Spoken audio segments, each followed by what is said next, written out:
Hello, everybody. Welcome to this edition of We the People. With me, I have Mr. Paul Engel, as usual. It's good to have you back, Paul. Thanks, Dave. It's good to be Paul here. is the founder of the Constitution Study. He's written a couple of books, has a radio show, and he has lots of speaking engagements across the country. And we're privileged to have him here as our guest, as always, in We the People.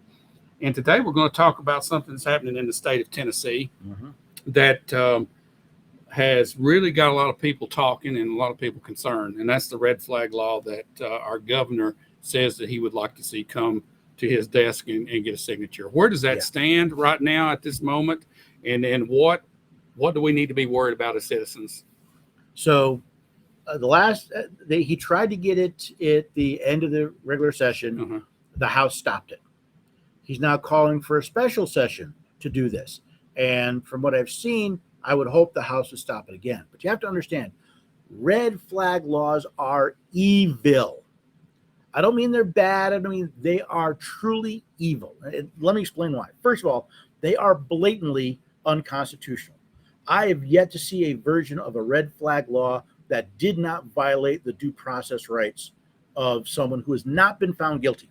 Right. A simple accusation and you lose your property. That violates the Fifth Amendment. It violates the 14th Amendment. It violates the Tennessee Constitution because it's in our Article 1 that you cannot be deprived of life, liberty, or property without due process of law.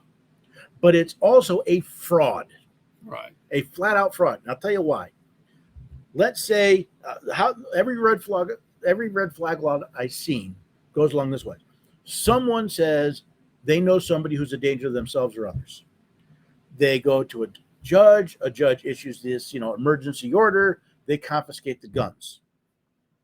Is that person no longer a danger to themselves or others? No. If they're a danger, they're a danger. They still have knives. They still have gasoline. They have access to vehicles. They are not getting any treatment for what's making them dangerous. This is the equivalent of rolling up on a car accident. You see a person in the street with a broken leg, a broken arm, a flailed chest, a piece of steel in their side going, I'm going to fix I'm going to take care of that broken leg and not touch any of it else. Right. It is an absolute fraud. And the fact that Governor Lee is even considering such a thing shows me one very important thing. This is not about the safety of Tennesseans. This is about his political image because the media have been blasting him because Tennessee doesn't have a red flag law. Yeah. Now, would a red flag law have stopped the mass murder in Nashville at the Covenant School? No. This lady legally bought these weapons, and the time from which any concern that she was a danger to herself was minutes before she attacked. Everything else she did, all right? So it would not have worked. But you see, the media is twisting this. And to be honest, I think as bad as this is for Governor Lee, and it is, I've contacted his office. I haven't heard back from them. I think Governor Lee's listening to the media because he doesn't hear the people of Tennessee because we're too damn quiet. We should be like me. We should be on the phone. We should be on his webpage saying, how dare you deprive Tennesseans of their rights because the media has called for it. Do you work for us or CBS, NBC, and Fox? Yeah. Decide. Because if you work for CBS, NBC, and Fox, then we'll get you fired next time. If that's what you want. Well, you mentioned when you started talking about the law itself, the proclamation, and that proclamation is somebody making a statement, a law enforcement officer saying this person is dangerous. Well, let's go take his guns.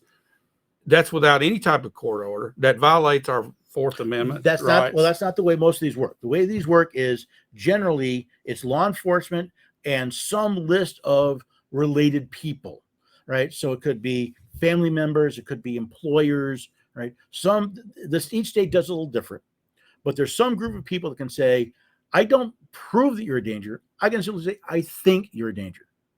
So in some states, right, I'm a customer of yours. And I can say, wow, I just saw Dave and he was all upset. I'm worried he's a danger to himself or others. Yeah. Now I go to the police go to a judge, and the judge, based solely on my assumption, can say, you no longer have the right to keep and bear arms. It violates the 5th and 14th Amendments right there. Well, Paul, there are some people that would probably say that we are dangerous because we believe in the Constitution and we believe in the right to bear arms. Absolutely. Yeah, we are dangerous. We're dangerous to tyrants. We're not dangerous to our neighbors. Right. Because what you find is it is not the average ordinary citizen, gun owner, gun carrier that's committing these crimes. They're disturbed. They're mentally disturbed. To desire to take the lives of innocent people, there's something wrong between your ears. But here's the other part of it. And I think this is why, see, when you and I were kids, we could walk into any hardware store, buy a gun and ammo. Oh, yeah. Right? We didn't have these school shootings. We didn't have these mass murders because we've broken down so much of the family. So, I had a situation where I had a family member come to me and she was concerned. There were issues in the marriage and she was concerned that her husband might have a temper. Would I hold on to the guns for a while? Absolutely. I took possession of the guns. I put them in my safe. I locked them up. When things settled down, I gave them back. Family taking care of each other. Right. Friends, neighbors, someone you could trust to say, if I'm worried that this person is a danger, why do I need to go to government? Why can't I find family and friends that I can go to? Because you've been trained that government is a solution to everything. And the only thing they're a solution to is destroying the rights of the American people. You got that right. Well, let's get to the bottom line. What can a citizen do other than call, send emails, send letters? What can we do? So what I would recommend, first of all, you call, email, letters, website, visit in person. If you're living Middle Tennessee, go down to the national capital and walk up in person. But I recommend having a good argument. Too often I see people going in with a half-baked concoction. Right? They've kind of got an idea.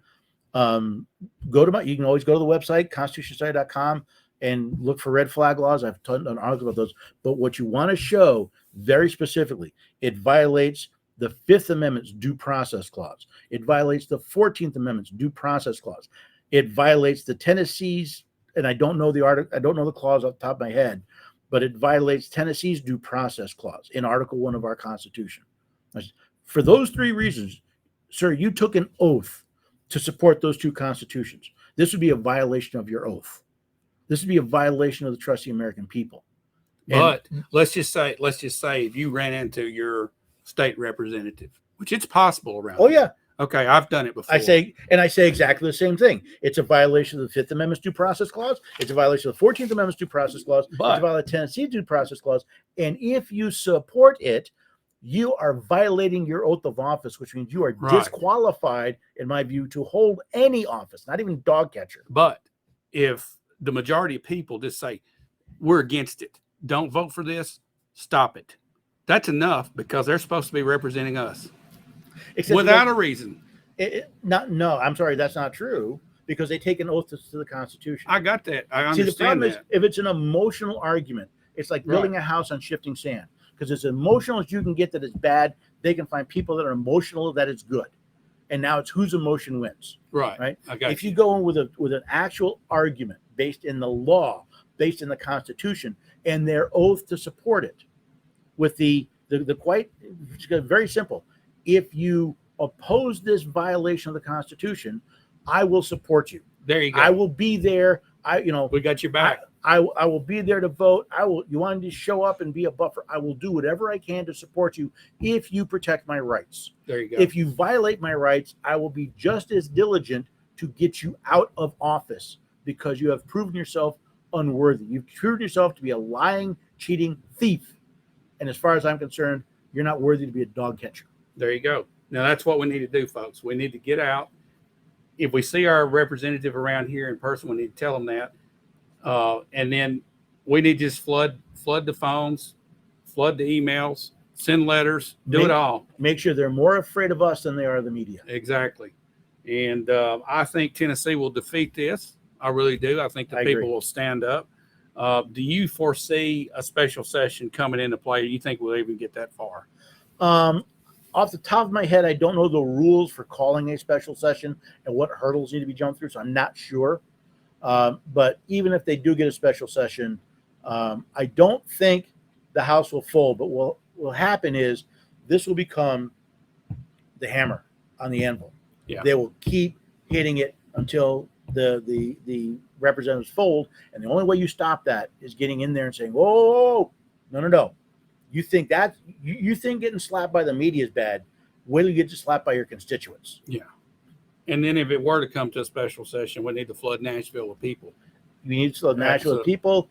Anybody that gets to Nashville and can stop by their representative, their senator's office, the governor's office. From what I understand, I'm not a politician or a political person by nature, but in person carries a lot more weight than a phone call, than a letter, than an email. So if you really want to make an impact, and again, every one of these representatives has an office in your district. So you should be able to stop by, find their office hours. If it's during work time, okay, I have to ask you a question. What's more important to you, your rights or taking an afternoon off of work? Because this is not about your guns. This is about your property. And if they can take your property without good cause, what else can they take? Well put. Thanks, Thanks, Paul. Thanks for sitting down and having this conversation. I love to. Guys, we'll be back soon. And in the meantime, visit Paul's website at constitutionstudy.com. You can get one of his books there. He's got a couple of really great reads. And I encourage you to visit the site. We'll be back again real soon. Thank you.